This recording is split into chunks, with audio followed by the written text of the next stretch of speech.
What's up, Toy Fam, and welcome back to another episode of the Totally Cool channel. And guess what? It's Transformers Tuesdays again, and second part of our Dinobot series. We have the last toy that was released from this line, and none other than the Pteranodon, the flyer in the group, the Dinobot Swoop. And let me give you a little background about Swoop. He was the second installation of the Dinobots. First came Grimlock, Sludge, and Slag, or Slug, depends on who you ask. And then you know what happened to the Dinobots. They went a little bit rogue, they went a little bit nuts, so they had to be buried under rubble in the Ark's crash land site. And then when they went nuts. I think that's the story. I can't remember. But for some reason, when they went rogue, when the original three went rogue, Ratchet and Wheeljack decided the only way to fight the first Dinobots, pound for pound, power for power, was to create two new Dinobots. I don't know. Put in the comment box if I'm correct, okay? I may be wrong. I'm a bit rusty on my Dinobot mythology, on my Transformers knowledge, but that's what I remember from when I was a kid. That was a long time ago. So these two, this one and this one, fought the first three, but we're going to feature Dinobot Swoop. So just before we go into the toy, let's look at the box. Okay. So, if you look at the box, remember the first one that he came out with? They came out with this. They had a plastic window. You could see the figure inside. It was great. And then Hasbro decided, hey, we're using up too much plastic. We have to take care of the planet. So they came out with the first episode of the Transformers Tuesday. We had Sludge, and he had, similar to this, the windowless box. Okay? You couldn't see the figure inside, but you had great art. It saved the planet because it didn't have plastic. They used paper ties. This one is the hybrid of all of these efforts to create packaging that's nice, where you can see the figure inside but not ruin the planet. So they came out with these windowless, so you can see my hand can go through and touch the figure, windowless boxes. You can still see what's inside, but you don't kill the planet because of plastic. Well, ironically, the figure is actually made of plastic, but you don't throw that away if you're a collector. So, at the front, you would see Pteranodon form. He turns into a Pteranodon, a flying dinosaur. Again, you gotta love dinosaurs and robots. So, on this side, you see Studio 86... What is it? 8626. So that means he's a 26th figure in the Studio Series 1986 Transformers the movie line. That's a mouthful. It also says it's a leader class, just like the rest of the Dinobots, because you can't make Dinobots into deluxe class or core class or even the Voyager class. They have to be the leader class because they're big. They're so big and imposing. On this side, you see a copy of what's on this side. On the front, so that's another illustration. On the top, it says Transformers the movie. Okay. Let's look at the back. Yes. Oh, yes. You see Swoop in Pteranodon form and in robot form. And it says it only takes 21 steps. This one is less complicated than Sludge. Sludge takes 31 steps to turn into a Brontosaurus. This one takes only 21 to turn into a Pteranodon. So that's the box. Let's stop talking about it.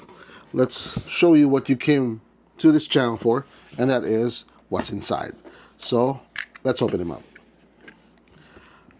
Crucial, be careful. Box cutters. Careful when opening the box, because you don't want to destroy what's inside.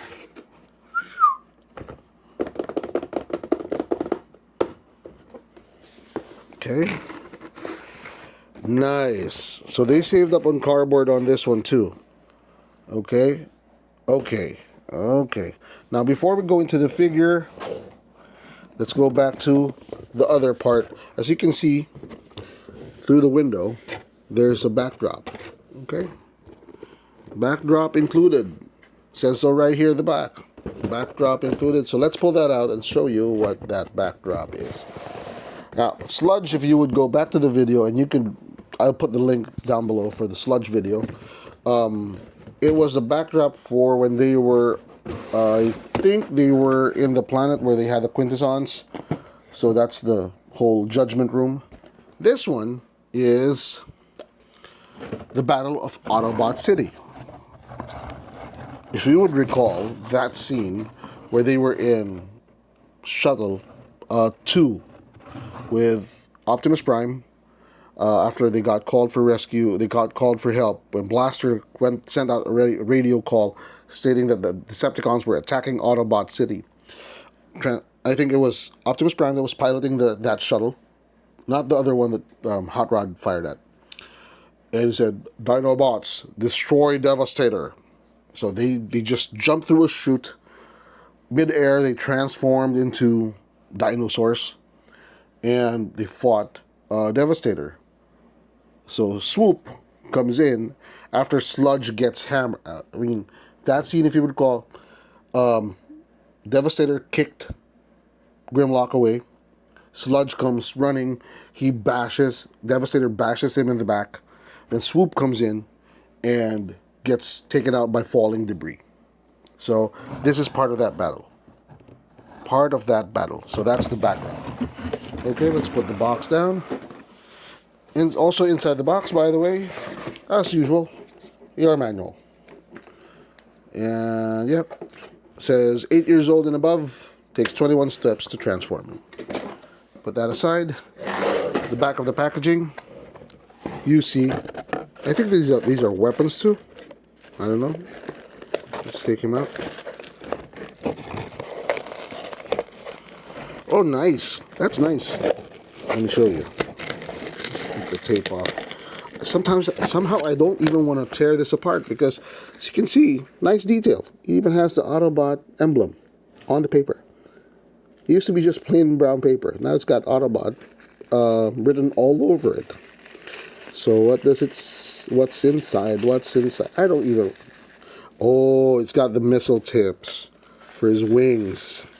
It's got his launchers. Yeah, launcher 1, missile 1, launcher 2, missile 2. There we go. So this one goes in here, I think, if I'm right. Supposed to, yeah. Okay, that's it. That's for the stuff on his wings. So it just goes in like that. And these ones go into the wing. Okay, let's put that aside. Put that here. And let's go straight into the figure. Now, what's different about this one and Sludge is that Sludge had the paper ties. This one has plastic ties. They went back to the small plastic ties. Probably because it was cheaper. Probably because it was easier to do this. Because the paper ties probably had to be hand tied. Each and every one. So let's remove these plastic ties and we'll get back to you after this. Now before we take out the figure, I just want to take this out. He's supposed to have 2 swords. Now the risk with having plasticless windows is that they're vulnerable to pilferage. So since we remove the ties, let's put this guy aside. Okay. Just take out these swords. So he technically has 2 pairs of weapons. So he has 2 swords, and I don't know how to get this guy out. Okay, got it. Oh, surprise, sturdy. Okay, this forms part of the back. No, it's the same. It's the same. This one is the same as this one, so pretty nice. All right, so let's clean this up, and let's go straight into the figure. All right, okay. Before we get into that, like I said, he came out as a second installment of the Dinobots. The first one was Grimlock, Sludge, and Slag or Slug. And the second one was Snarl, this guy, who's Stegosaurus. And he's the only one that's flying. So he's a little bit more on the softer side. He's not as tough as the other ground-bound dinosaurs. But he can still hold his own. If he can go after Starscream in the air, why not, right? So, off the bat, what does he look like? He is just like his animation. So, even up to this, I don't know what you call that, the head, whatever. It's a, if you're a Filipino, you look at the chicken, the rooster, it's a palong. I don't know what you call that. It's like a headdress or something. So that's pretty cool. And the chest piece is his actual face when he turns into a pteranodon. Now, let's look at the arm movement. Yeah, the joints are tighter on this one than Sludge. Joints are tighter, but I have a feeling they can get loose. Goes out also, goes back down. Nice, pretty nice. The wings can also flip forward, flip back, so that you have more range of motion for the shoulders. There you go. I don't know why you need to do that, but at least you can, okay? Now, distinctly, you have pegs on the wings that go into holes in the arm. When you put it back in order, the pegs are going to snap in, okay? They're just going to pop right in, okay? Waist movement. Let's go back to the waist, okay? The waist movement is pretty solid. Rotates to the right, rotates to the left, my right, my left. Okay, the head does not have a lot of rotation. Yeah, it can turn around 360, but you're not Linda Blair. A little bit of head tilt, a little bit of, down-looking action. And for the legs, you can twist the legs inside out. He's a transformer. He's not supposed to have human characteristics for the legs, so you can twist his legs like that. The knees are double jointed too. So there's a joint here for the calf, another knee joint here at the top part. Okay? So it locks into place like that. The feet also have some sort of change. You can change it. You can kind of move it like that. But normally, even at flat angle, he's okay. All right. So let's go, now that we've seen the toy, let's look at the paint job. Here is, for all intents and purposes, Swoop from the animation. The blue is just the right touch, just the right shade of blue. The red needs to be a little bit more, but it's not bad. The color scheme, the gold, it's there, but it doesn't shout. It's not loud. It's cool. And if you put this on his wingtip, I think this is supposed to go here. There you go. That's the Swoop we all know and love. That's the Swoop we all know and love. Yeah. Let's put the other one in. There we go. That's the whole Swoop look. That's the look we've been looking for. Yeah. Weapons fit well into the hands. They don't flop around. There we go. Surprisingly, his swords actually act as a blaster also in the animation. So that rounds up our review on Swoop, the robot form. Let's go into the toy review. Out of the box. Actually, looking at him from outside of the box into the box, if that makes sense. Just looking at him while he's inside the box. Pretty nice. The blue just blends so well with the silver, with the gray, the red, the gold. It's a nice figure. So I'll give it out of the 5 Dinobots, he's probably going to get that. A 5 out of 5. Okay? Maybe even Grimlock, but let's focus on Swoop. 5 out of 5 on the first impression. Okay? Playability. I'd give him a 3.5. 3.5. Why? His joints are okay. It's not as flimsy as a Sludge. Again, that might be a quality control issue. This may be because it's a newer figure, but it's still okay. You don't see it just falling off the table or just flopping around on the table. So that takes us to desk appeal. Oh, look at that, man. Look at how imposing he is. The wingtip, the missiles on the wings, the sword, the chest piece, the way he stands. Desk or shelf appeal, he's a 4 out of 5 for me. just there's no bad things that you can say about him, except for the back part where you see a lot of empty space. You see a lot of empty space. Okay, I think that's where the feet probably go into when he turns into Pteranodon, so that he's more compact. Price point. He came out when they started increasing the price for the leader class, so it's about around 4,000, maybe 4,500 pesos, somewhere around the $80 range, $85 range. So he's a little bit more expensive than Grimlock when I first got him. But with the quality of this, it's not bad. It's just a little bit more expensive than the original three that came out. So I'd give it a 3. You know, if you're a die-hard collector, you love the Dinobots, why not? As far as the overall collectability of this toy, and I say this about a lot of the other toys, there are toys that you don't pass up on. And if you're a Dinobot fan, if you're a Transformer nut, you gotta have this. There are others in the collection that, I should have, now that I have it, it's there, but yeah, I wouldn't die if it wasn't. But Swoop, Studio Series 86, I'm actually a big fan of the 86 series because they're accurate to the movie, they're accurate to the animated cartoon in the 80s, one that I grew up with. So this brings me back to that tense moment in the Autobot City battle. So I'd give it a 4 out of 5. Overall, 3.5 maybe. 3.5, 4. 3.5 is, I think, fair. The only thing that brings it down from a 4 is because of the price. But overall, it brings me back to my childhood. I wish I had this toy back in the day, but just couldn't afford it. But now that we can, it's nice to have.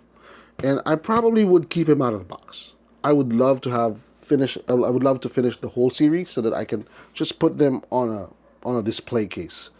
All 5 of them just standing there in robot form. And if I had more money, I'd probably get another set where I could transform them in front of their dino mode. That would be a nice way to display them. But if you're on a budget and you just love the Dinobots, want the Transformer Studio Series 86 to be complete, you gotta get it. And, I'm not asking you to throw away lunch money, and you were given a choice between a new release or the Studio Series 86 Transformers the movie, I would get this one. So that being said, that wraps up another review of our Transformers collection. We started with the Transformers collections, and I would love to get deeper into the collection. So that's where Transformers Tuesdays came from. We want to really just focus on Transformers for this part of the week, and I hope you like the format. If you do, click on the like button. If you want to see more, smash that subscribe button, and hit that bell button also so that you would be notified if we come out with new content. We'll be coming out with Transformers every Tuesdays of the week, so watch out for that. And before we go, thank you for watching, and we'd love to see you on our next episodes. Subscribe to the channel, look at the other videos. We'll post some of the links at the bottom. We'll also post the link for the Dinobot, for the Robos and Grimlock. It's one of our key pieces in the collection. So with that being said, just want to, again, thank you for watching. I hope to see you again on the next episode. Remember, toys are not just cool, they're totally cool. So happy collecting.